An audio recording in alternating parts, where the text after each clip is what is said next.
All right, members' comments. We got Toph. Toph says, pros for No Time to Die. The action, especially in the pre-title sequence. The attack on the MI6 research lab, Cuba, and Sweden. Eon Productions having the good sense to read the room and tone down Naomi's character and her relationship to Bond and the title of 007. The humor, while it occasionally strays into Fleabag awkwardness, several lines of the dialogue made me audibly laugh. I have something to show you. Another child? You can go in. Thank you. Alone, I'm afraid. Oh, does that bother you? The locations, from Matera to Bond's sweet bachelor pad and Safin's lair. I like the Mad-Eye Moody henchman, reminded me of GoldenEye Rogue Agent. Yeah, GoldenEye Rogue Agent, of course. There we go. Felix's death. When I saw this for the first time, it felt like a canary in the coal mine for what was to come. I'll be over here. You know, Felix, we really need to stop meeting. And the build-up in the ship was well executed. Cons for No Time to Die. Bond's death is contrived. It requires too many leaps in logic to work, such as Mr. One-Man Army being blindsided by Safin with a gun after plot armoring through the entire third act action scene, the need for the island to be destroyed immediately. Several high-speed transports are headed towards the island. I've got the Navy, the Japanese, the Russians all breathing down my neck, demanding to know why we've got a C-17 circling a disputed island. Yeah, they just kind of vaguely hint at the idea that other countries and these unknown buyer ships are going to get their hands on Heracles if they don't blow it up 5 minutes from now. We are going to need an immediate strike on this location. This whole island is a manufacturing plant for Heracles. Our uninvited guests are 15 minutes away. The situation is diplomatically complex. We don't have a choice. Fire on my mark. If we launch, the Russians, the Japanese, and even the Americans will want answers. Well, don't give them any. I'm trying to save this from escalating to all-out war. Mallory, if we don't do this, there will be nothing left to save. But once Bond preps the base for destruction and kills Safin, it appears as though anyone on the island that was a threat is already dead anyway. So how could Heracles be released? How is it going to be released anyway? By these anonymous buyers? Let's do something about them then. If Safin was planning to launch some Heracles dispersal rocket, I could understand the rush, but otherwise you're on a secluded island. Heracles isn't going anywhere. All of this ticking clock business would make way more sense if Japan, Russia, and the Americans were all sending troops to investigate the island, and MI6 was concerned that once they find Heracles, they'll want to keep it. Further fleshing out the theme that nobody could or should be in charge of something this powerful. But that's not the concern here. M is trying to avoid war because they have Q flying around in a plane that they could just as well call off because clearly Bond doesn't need his help. So it's going to be an overly complicated and intricate switching system. Now, the order in which you engage it will need to Be be... extremely precise. You're looking for a control panel. There should be a counterweight clutch. So listen very carefully, 007. First thing you need to do... And Q is concerned about these random buyer ships showing up, Several unidentified ships are headed your way. They're coming after Heracles. which would obviously take a while to load up with Heracles anyway. It will not fit in a suitcase this time. But either way, it seems like we have a little bit of time here. Let's all just catch our breath and think before we rush into an obvious look out! This entire ending perfectly embodies what I've been saying all along, that this movie very purposely moves as fast as possible to prevent the viewer from asking any questions about what's going on. If we only had more time. And the idea that Heracles is immortal and cannot be removed, destroyed, or contained despite him having an EMP watch. Exactly. Blofeld dies off screen. He might as well have offered Bond a delicatessen in stainless steel. I buy you a delicatessen! Anna de Armas's character must have trained at the same dojo that Lieutenant Hip's nieces did. The stupid Borat scientist. Wow. Safin, Yeah. I don't know what they were going for with his character, which is a shame because I think he had excellent potential. It seems the writers were stuck between making him a maniac on par with Stromberg, who just wants to reduce the population of the Earth to fertilizer, which would have been stupid for a final boss for Craig's Bond, and making him a sympathetic villain who is pursuing justice by any means necessary. I seriously wish it was the latter, considering the weapon is basically the Bond equivalent of a Death Note. of a Death Note. It's an anime show. Characters can write their names, and then that person, there's a mysterious monster thing that kills them. Okay. Makes a sense. lower tier film for me, below Quantum, in fact, but above Octopussy. Wow. Okay. That's where I had it. Spectre Chair Engineer says, just wanted to say thanks for making this series. You made some real insightful analysis, and I've enjoyed watching every episode. Thank you, sir. Happy to do it. Toast to him. Toast to Yeah. him. Yeah. Who was that? Spectre Chair Engineer. Spectre Chair Spectre Chair Engineer. Toast to you, sir. Cheers. And toast to everybody who's died this episode. Yeah, man. Hopefully we all make it. Anyway, he says, anyway, I really hate this movie. I'm sure your discussion will focus on the ending, but I feel compelled to point out how much M sucks in this movie. They made him a moody dumbass who acts like an asshole to everyone. Not to mention his Heracles project is infinitely more evil than Blofeld's plot in the previous film and most other villains in the series. Sanchez and Green look like choir boys in comparison to what M did here. I'm going to go ahead and assume that by Sanchez he meant Silva. And I don't think that was intentional. This ranks dead last for me. Damn. Bond having a pitiful memorial service with only Moneypenny and a few others in attendance is a taunt from 006, not a fitting ending for the character. Now, that I will contend with, because when he says 006, he means Alec Trevelyan. When Alec Trevelyan says... Mr. Bond here will have a small memorial service, with only Moneypenny and a few tearful restaurateurs in attendance. He is simply pointing out a fact, which is that when a 00 dies, they don't get recognition in the media, or, you know, they don't have this, like, extravagant funeral. They just have a small service, basically in MI6, and then an anonymous star is put on the wall. No longer just an anonymous star on the memorial wall at MI6. Which is a reference to the way the CIA honor their fallen, but they changed that canon, of course, with the Craig movies. They made it that your name is on a wall in MI6. But he's pointing out a fact. So then to see that fact in reality, it doesn't mean the bad guys win. It's just that's what happens when a 00 dies, is that a few people say a prayer and take a drink. I shall not waste my days trying to prolong them. I shall use my time. Which, by the way, everyone immediately drinks, but M pulls a think and drink. It's one of my all-time favorite movie tropes, or rather acting tropes. You see it all the time. A character goes to take a drink, but they pause, think for a beat, and then drink. I just love it. But anyway, having a parade where Bond's body is being, you know, carted through London would counteract everything I've always said. Bond shouldn't be a public figure. He should live in the shadows, you know, so. James Bond? Yeah. That goes back to that killed Tracy. James Killed James Bond?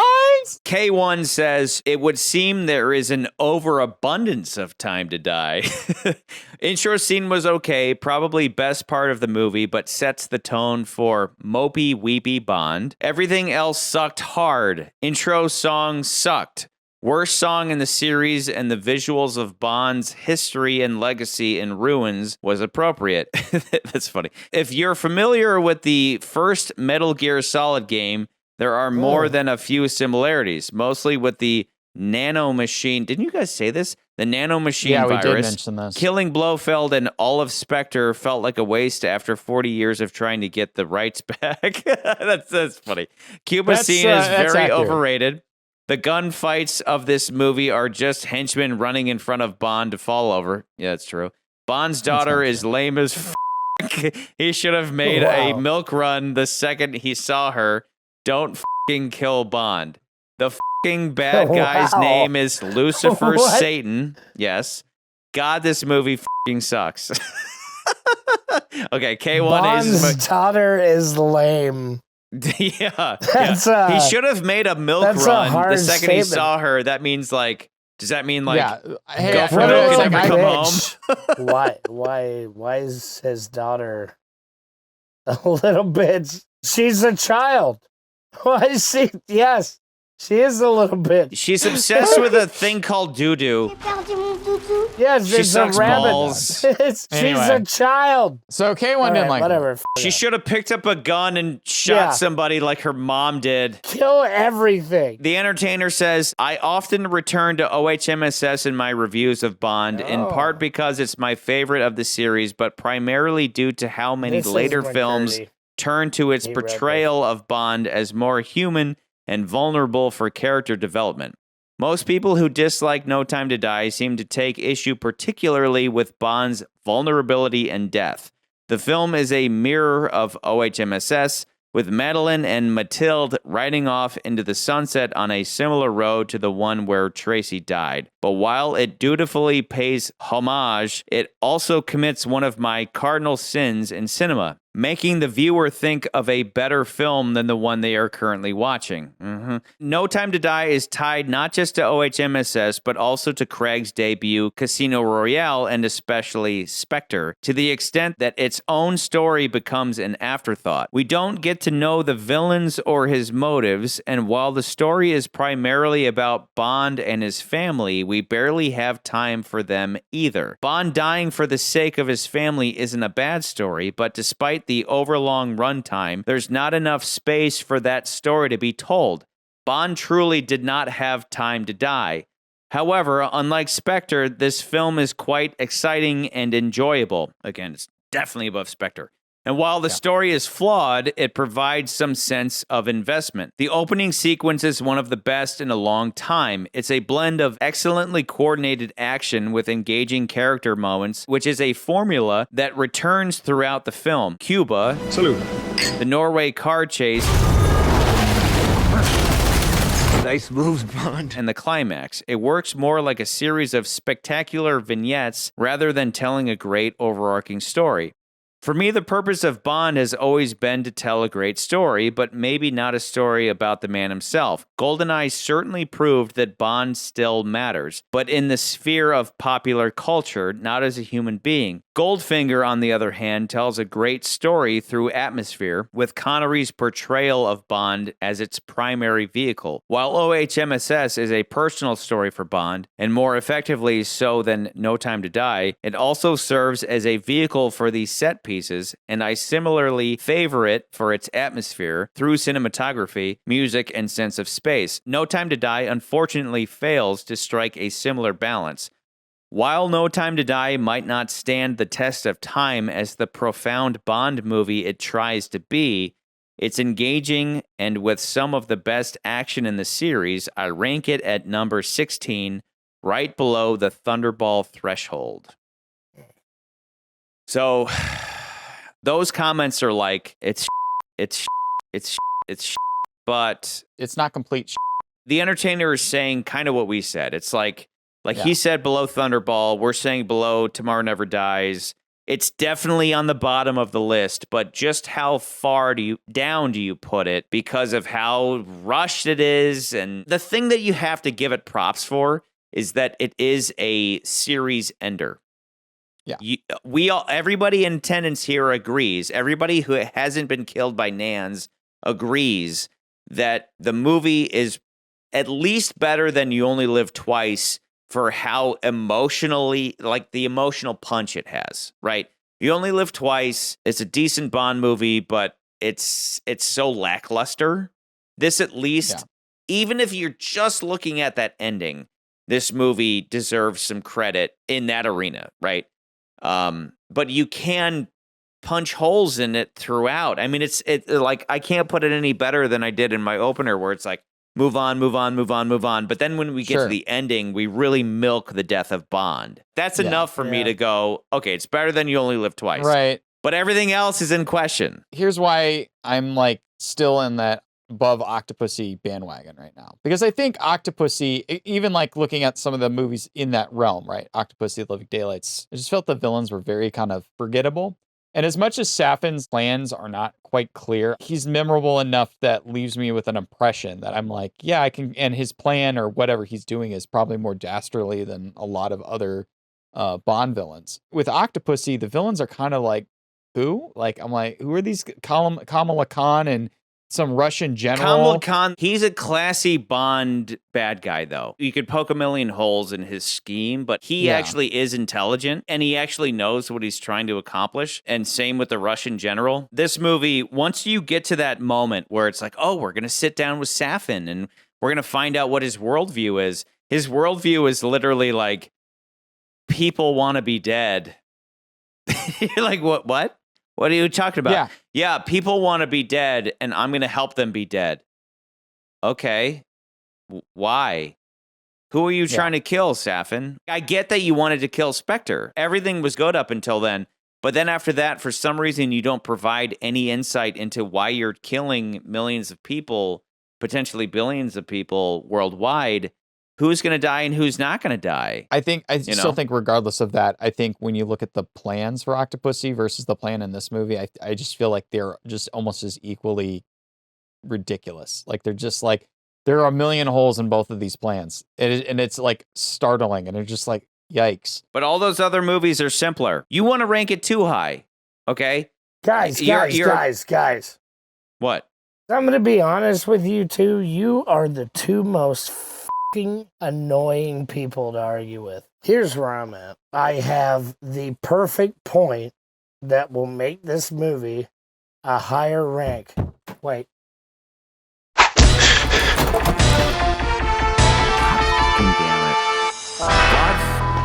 Damn it. Now fucking Scott's dead too. Oh man. Jesus Christ. What are we gonna do? We're never gonna get this rank right. McCurdy, everybody's dead except us. Okay.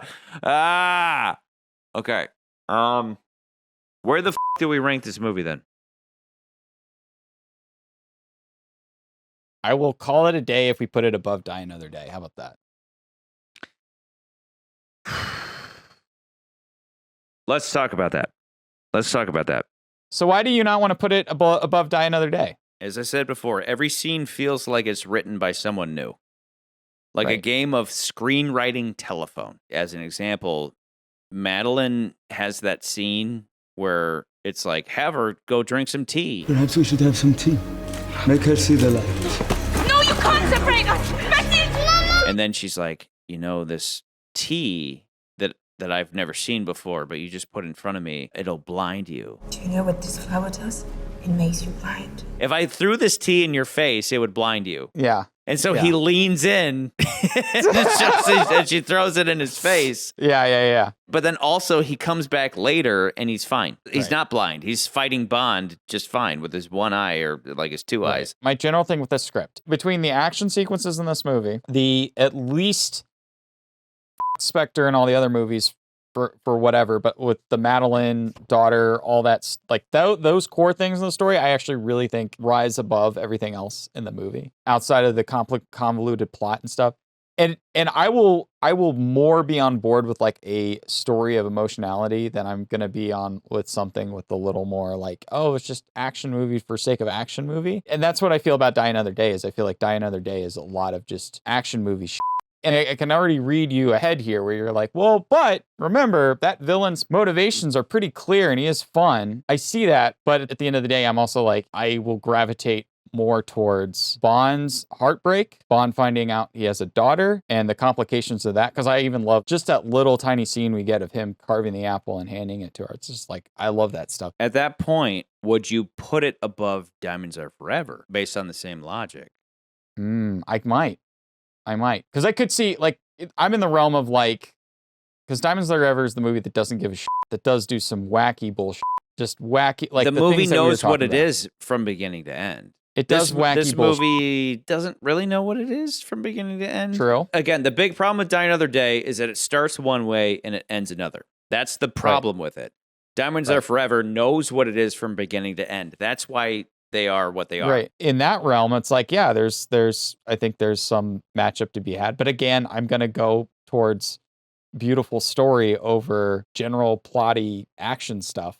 And even the plotty action stuff, as much as it's convoluted and like has some really weird flaws in it. Why is Cyclops a Safin supporter, but he was part of Spectre? The action still is just generally better than most of the Bond films. And then again, I know you just said it was the ending, but I'm also going to say it's not just the ending. Like a lot of people even pointed out in our comments, is like that beginning is very strong too. And I think with a strong beginning and a strong end, at least it's like maybe it has a really bad, it's a little saggy, but and that's probably part of the reason why it's at the bottom. But I would put it maybe above Diamonds Are Forever because of that.